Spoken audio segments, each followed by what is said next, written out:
అందరూ మనవాళ్ళే అనుకో, తప్పులేదు. కానీ అందరూ మనలాంటి మనస్తత్వం కలవారు అని అనుకుంటే మాత్రం పొరపాటే. గౌరవం అనేది గుణాన్ని చూసి ఇవ్వాలి, ధనాన్ని చూసి కాదు. ఎందుకంటే చాలా ఖరీదు పెట్టుకున్న చెప్పులను గుడి బయటే వదిలేస్తాము. కొద్ది ఖరీదు పెట్టుకున్న కొబ్బరికాయను మాత్రమే గుడి లోపలికి తీసుకెళ్తాము. కష్టాలు అనేవి గాలి లాంటివి. అవి లేని చోటు అంటూ ఏదీ లేదు. నీ ఒక్కడికే కష్టాలు ఉన్నట్లు తెగ బాధపడకు. చాలామంది అందులోనే ఉండి ఈత కొడుతున్నారని తెలుసుకో. మన మాటలు నచ్చినప్పుడు మౌనం మంచిది, మనం నచ్చినప్పుడు దూరం మంచిది. మనతో బంధమే నచ్చినప్పుడు ఆ బంధానికి ముగింపు పలకడం మంచిది. అబద్ధం చెప్పేవారు 1,00,000 చెప్తారు, ఎందుకంటే వారి దగ్గర 1,00,000 కథలు సిద్ధంగా ఉంటాయి. నిజం చెప్పేవారు ఒక్క విషయము పదే పదే చెప్తారు, ఎందుకంటే నిజం అనేది ఒకటి మాత్రమే ఉంటుంది కాబట్టి. కోరికలు సముద్రం లాంటివి.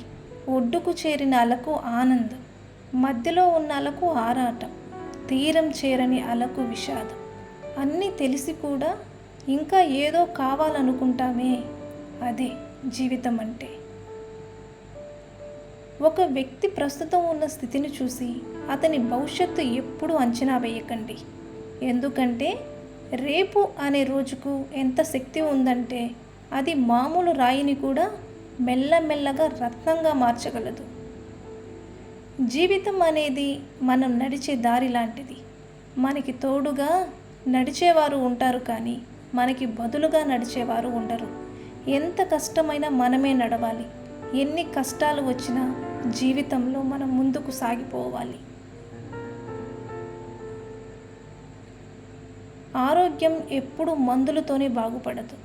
చాలాసార్లు మనశ్శాంతితోనూ, మరికొన్నిసార్లు మంచి స్నేహంతోనూ, ఇంకొన్నిసార్లు స్వచ్ఛమైన నవ్వుతోనూ, ఇంకొన్నిసార్లు స్వచ్ఛమైన ప్రేమతోనూ బాగుపడగలదు.